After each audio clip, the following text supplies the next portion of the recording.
Bonjour, bienvenue dans cette partie où nous allons apprendre comment on calcule la somme des termes consécutifs d'une suite géométrique. Alors tout d'abord, il nous faut quoi? Eh ben oui, une suite géométrique. Donc on l'appelle UN. On va dire qu'elle démarre, quel est le premier terme U0. On verra que ensuite on peut calculer la somme des termes à partir de n'importe quel terme. Et puis, quelle est de raison? Q. Hein. Ça, c'est pas très original non plus. Q différent de 1. On va appeler S la somme des n plus 1 premiers termes. Alors, qu'est-ce que c'est en fait, les n plus 1 premiers termes? Eh bien, c'est d'abord U0, d'accord? Ça, c'est le premier terme. Plus U1, ça, c'est le deuxième terme. Plus, je vais pas toutes les faire, rassure-toi. U2, c'est le troisième terme. Et je vais aller jusqu'à... Alors, si j'écris UN, de 0 à n, je vais bien avoir n plus 1 termes. Donc, UN. Parce que de 1 à n, j'ai n termes. De 0 à n, j'ai donc n plus 1 termes.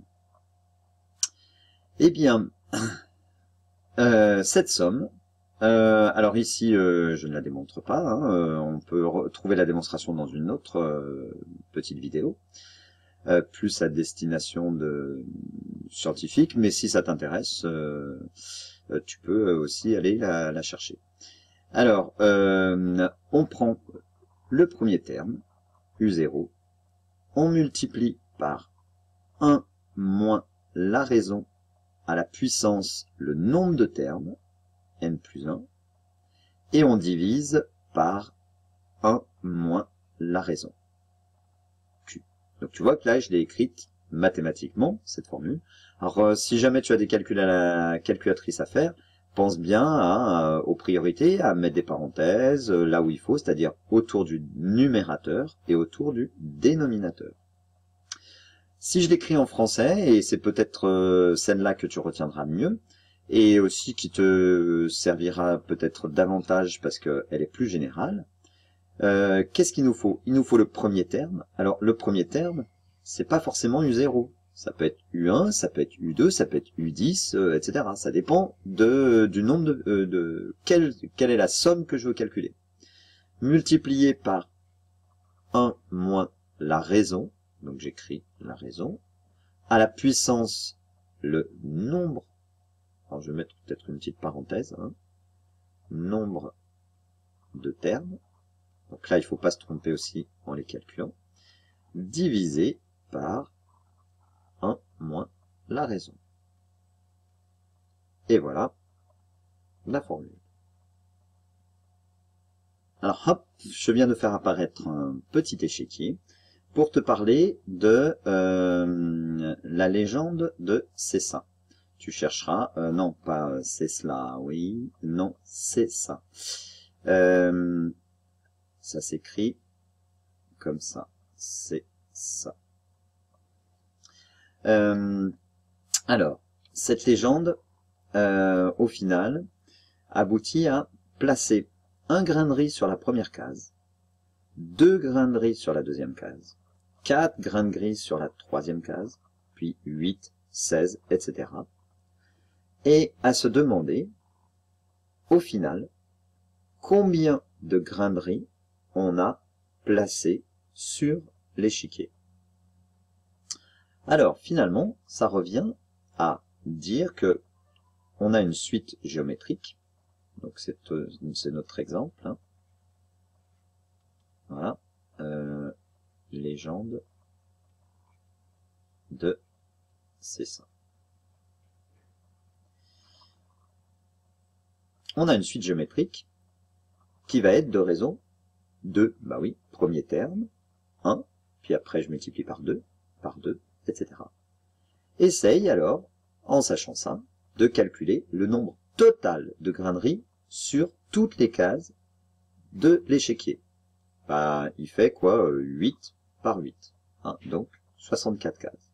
Allez, essaye, et on se retrouve.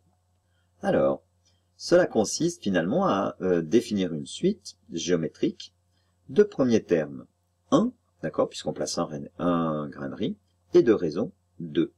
Donc elle peut s'écrire sous la forme un plus 1 égale 2 fois un, pour tout n supérieur ou égal à 0, et avec u0 égale 1, ou encore elle peut s'écrire 1 fois 2 puissance n. Moi je veux connaître, donc ce un va me donner le nombre de grains de riz sur la case